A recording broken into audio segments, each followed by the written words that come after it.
என்னங்க எனக்கு ஒண்ணுமே புரியல. அதுதானப்பா எனக்கும் புரியல. இருங்க. எங்க அப்புறம் நீங்க ஊருக்கு போறீங்க? ஊர்ல போய் என்னத்த பண்ண போறீங்க? வேற எங்க? நேரா போய் என்னன்னு கேட்கலாம் வாங்க. ஃபர்ஸ்ட் ரோல சென்டர்ல இருக்காருல்ல ஷூ எல்லாம் போட்டு. ஓ இந்த மாதிரி ஒருத்தர் மாதிரி வீர விளையாட்டுகள்லாம் பண்ணுவாரா? வாங்க. ஆல் சிட்டி ஆல் மாதிரி இருக்கீங்க. ஆனா இதெல்லாம் பண்ணுவீங்களா? உங்களுக்கு வீர விளையாட்டுலாம் தெரியுமான்னு யோசிக்கிறாங்க. வாங்க. தேவையில்லாம சிறுத்தைய சுரண்டி பார்க்க தாங்க மாட்டேன். யாரால இது தூக்க முடியாது, நீ சொன்னதுக்காக செய்றேங்கறாப்ல. அதனால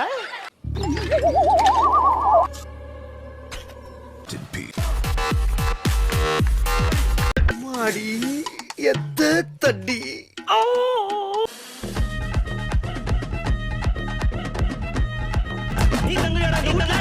அங்க பாரு டிரைவர் வேற பொளந்த மேல உட்கார்ந்துட்டாடா. ஆமா.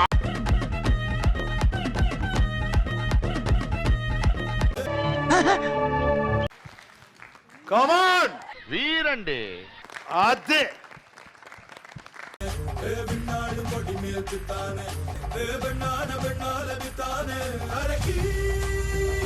பாத்ரூம்ல சோப்பு தேய்ச்சி எவ்வளவு ஈஸியா குளிப்போமோ அந்த மாதிரி அவ்வளவு கத்தி. சார் இந்த முறை பையனை தான் சார் நானும் சூஸ் பண்ணி வச்சிருக்கேன். எனக்கு தெரியும் அந்த பையன் கொஞ்சம் டிமாண்ட்ல தான் இருப்பான். ஐயோ அங்க வெக்கத்தை பாருங்க. அங்க ஐயாவுக்கு வெக்கத்தை பாருடா. இது வரைக்கும் சூஸ் பண்ணல, பட் ஒரு வெக்கப்பட்டதுக்கு அப்புறம் சூஸ் பண்ணிருக்கலாமோ அப்படின்னு தோணுச்சு.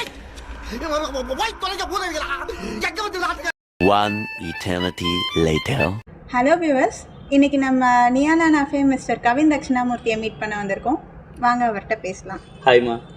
வணக்கம் மாஸ்டர். வணக்கம். ஸோ உங்கள் நியானாவோட எக்ஸ்பீரியன்ஸ் எப்படி இருந்துச்சு? ஃபர்ஸ்ட் டைம் என்ட்ரு ஆகிருக்கீங்க, அதுக்கப்புறம் பப்ளிக் ரெஸ்பான்ஸ் என்ன, உங்களோட பர்சனல் எக்ஸ்பீரியன்ஸ்? ஓகே, நியானா ஃபஸ்ட் டைம் மீடியா முன்னாடி போகிறதே நியானா தான். ஒரு ஃபோன் கால் வந்துச்சு, ஜஸ்ட் வந்துட்டு இப்படி நியானா தான் கால் பண்ணுறோம், நீங்கள் வாங்கன்னு சொல்லிட்டு ஒரு ரெஃபரல் மூலயமா எனக்கு அனுப்பிச்சுட்டாங்க. தென் நாங்கள் போகும்போது எங்களுக்கு வந்துட்டு ஜஸ்ட் அந்த டெமான்ஸ்ட்ரேட் பண்ணுறதுக்காக கூப்பிட்டுருந்தாங்க. அது என்ன அந்த ஹியூமன் பிரமிடு இந்த மாதிரிலாம் தான் கூப்பிட்டுருந்தாங்க. தென் அங்கே போனதுக்கப்புறம் எங்களுக்கு ஸ்கில்லெல்லாம் பார்த்துட்டு வெப்சைட்லாம் ரெஃபர் பண்ணிவிட்டு, ஓகே நீங்கள் கரலா கடையெல்லாம் பண்ணுவீங்களா, அப்போ இதெல்லாம் எடுத்துகிட்டு வாங்க, நீங்கள் எதுக்கும் வேணும்னா பண்ணிக்கலாம் அப்படி சொல்லியிருந்தாங்க. தென் அங்கே போனதுக்கப்புறம் எங்கள் கரலா கட்டையெல்லாம் பார்த்துட்டு நாங்கள் ப்ராக்டிஸ் பண்ணுறது எல்லாத்தையும் பார்த்துட்டு, ஸோ நீங்கள் கண்டிப்பாக வந்து நீங்கள் உள்ளே பார்ட்டிசிபேட் பண்ணுங்கள் அப்படின்னு சொன்னாங்க. எனக்கு அப்போது ஐடியாவே இல்லை சுத்தமாக, இதுக்குள்ளே போவோம் பண்ணுவோம், தென் அது மாதிரி ஐடியாவே கிடையாது. தென் உள்ளே கூப்பிட்டாங்க, உட்கார வச்சாங்க. ஸோ எதர்ச்சியாக எல்லாமே நடந்தது. அதுக்கப்புறம் உங்களுக்கே தெரியும் இல்லையா, அப்படியே இழுத்துட்டு போயிடுச்சு, அது நல்லா போயிட்டுருக்கு. ஸோ அதான் என்னுடைய அனுபவம். அதுக்கப்புறம் பப்ளிக் ரெஸ்பான்ஸ் எப்படி மாஸ்டர் இருந்தது? பப்ளிக் ரெஸ்பான்ஸ் ரொம்ப ரொம்ப ரொம்ப நல்லா இருந்தது. இன்னைக்கு வரைக்கும் வந்துட்டு இன்னைக்கு அகாடமிக்கு ஒருத்தர் எதிர்ச்சியாக வந்திருந்தாங்க. அவங்க கூட வந்துட்டு, மாஸ்டர் நீங்கள் நியானால வந்திருந்தீங்களே, அவங்க தானே நீங்கள், ஸோ வைக்கப்பட்டீங்களே அவர் தானே நீங்கள் அப்படி சொல்லிட்டு பேசிகிட்டு இருந்தாங்க. நேற்று ஹோட்டலுக்கு போனேன், அங்கேயும் அப்படி தான் கேட்டாங்க. ஸோ நல்லாவே media is a very powerful வெப்பன்ல. ஸோ எனக்கு இப்போ எங்கே போனாலும் எல்லாத்துக்குமே முகம் தெரியுது, எல்லாருமே பார்க்குறாங்க, கேட்குறாங்க. ரொம்ப நல்லா பண்ணீங்க நிறைய பேர் சொல்கிறாங்க, நிறைய பேர் ஏன் வைக்கப்பட்டீங்கன்னு சொல்லி கேட்குறாங்க. ஸோ அந்த மாதிரி நல்லா போய்கிட்டு இருக்கு. குட். அப்புறம் நிறைய யூடியூப் சேனல்லேருந்து ஆல்ரெடி இன்டர்வியூலாம் கொடுத்துருந்தீங்கல்ல மாஸ்டர். ஸோ ஒரு யூடியூப் சேனல்லையும் ஒரு மாதிரி எக்ஸ்போஸ் பண்ணியிருந்தாங்க. அதில் எத்தனை உருட்டு எத்தனை உண்மை? இல்லை, எந்த யூடியூப் சேனல்லையுமே வந்துட்டு அவங்க எதிர்ச்சியாக வரதான். பட் ஒரு சிலர் அவங்களுக்கு ஏற்ற மாதிரி போட்டுப்பாங்க. அந்த தம்ப்நெயிலே வந்துட்டு கிரிஞ்சியெல்லாம் நிறைய பேர் வச்சுருந்தாங்க. ஆமாம், நியானாவல் குடும்பத்தில் குழப்பம்லாம் போட்டிருந்தாங்க. அந்த மாதிரிலாம் ஒன்றும் கிடையாது. நான் என்ன சொன்னேன்னா, இப்படி நான் அதில் அடிப்பாங்க திட்டுவாங்கன்னு சொன்னது நான் எதிர்ச்சியாக நான் என்ன சொல்லுவேன், மற்றவங்க அதெல்லாம் கட் பண்ணிடுவாங்கன்னு நினச்சி பேசுகிறது தானே, எனக்கு இதெல்லாம் எடிட் பண்ணுவாங்கன்னு தெரியாதுல்ல. ஸோ நான் வந்துட்டு சரி வீட்டில் அடிப்பாங்க அப்படின்னு நான் ஒரு விளையாட்டாக சொல்லியிருப்பேன். அப்புறம் இங்கே வந்து கேட்கும்போது வீட்டில் இப்படி அவங்க பாவம் அவங்களுக்கு எதுவும் தெரியாதுன்னு சொல்லும்போது அதை வந்துட்டு இவங்க வேறு மாதிரி டாப்பிக்காக வந்துட்டு நியானாவல் குடும்பத்தில் குழப்பம் அப்படிலாம் போட்டிருப்பாங்க. ஸோ அது ஒன்றும் பெரிய இது இல்லை.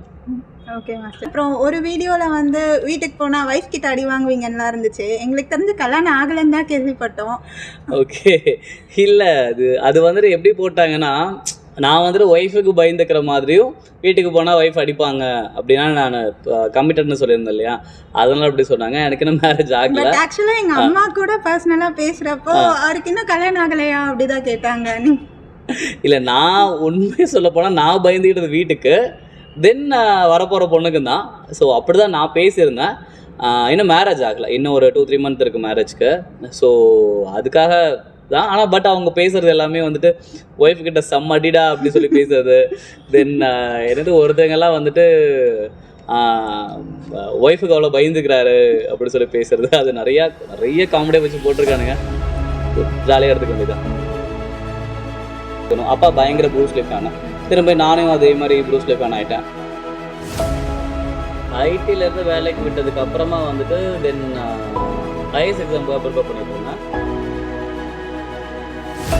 சோழகமுக்கும் சோழர்களுக்கும் எந்த ஒரு சம்மந்தமும் கிடையாது. ஃபீஸ்லாம் நான் கொடுக்கவே இல்லை. ஃபீஸ் வந்துட்டு வெறும் 11 ரூபாய் வச்சு ஜாயின் பண்ணேன்.